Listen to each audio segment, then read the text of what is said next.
Hey, I wanted to show you what I've learned on reoccurring work orders. Had to mess around with it a little bit today. So when you do a new reoccurring work order, I'm just gonna make one up. So you can have it repeat monthly, bi-weekly on move in, move out. So I was doing the lawn reoccurring work orders for Dwayne at Foster Property Maintenance. So bi-weekly, you gotta pick a day. That doesn't mean he can't change it with the tenants. And I'm gonna use this property here as an example. My property is not, let's see, what do I got? We'll just use the corporate property as the example.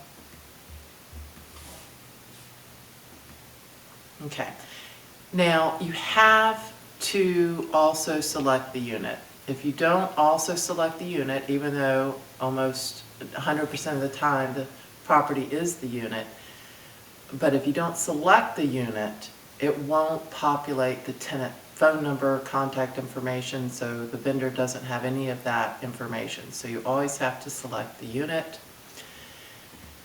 And I'll say monthly lawn service, include mowing, weeding, edging, blowing, roof and sidewalks, roof, patios and sidewalks,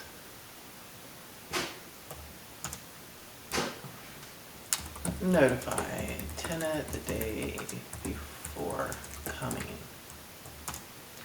Tenant needs to move items off the lawn, unlock gates, and remove any dog feces prior to appointment. Okay. And as we know, if we don't, this will also populate there. Okay, so the vendor, I am going to assign it to me as the vendor because I am also set up as a vendor because this is just a test, and email, text, so I'll just email myself. All right, and again, if this was something we were marking up for the vendor, we would hit markup there, and if that was the case, then you would be marking that up. All right, so we don't need to do billing or anything like that. So I'm going to save this. All right, so over here, there's a post work order now, which I never knew because they're always changing appfolio. So I've created the recurring work order, but now I have to post the work order for it to go to the vendor and for it to show up in the vendor portal. So, so you would click on post work order. I'll go ahead and do that. Are you sure you want to create work orders from this recurring work order? Yes. All right, so it's posting that work order.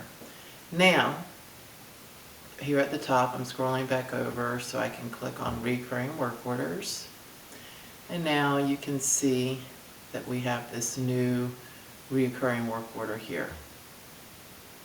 So I don't want that work order to show up under recurring work orders anymore. So I'm going to delete it. And this is where you delete it.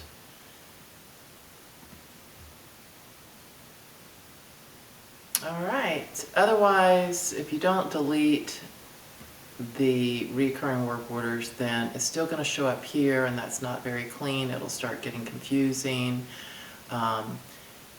And so I have cleaned up all of our reoccurring work orders. We had some outstanding ones, and even though you put an end date on it, it doesn't remove it from the recurring work order page, and that's why I had to create to delete it on the right under tasks. And again, just to share the important parts of this is whenever you I'll just edit this so you can see it. So whenever you can repeat it bi-weekly, monthly, you have to select a day, you also have to select a unit. Now I've already done it on this one, and that's why it's not showing it, I guess, but you would have to select the unit. The unit would normally show up there. All right, hope this has been helpful.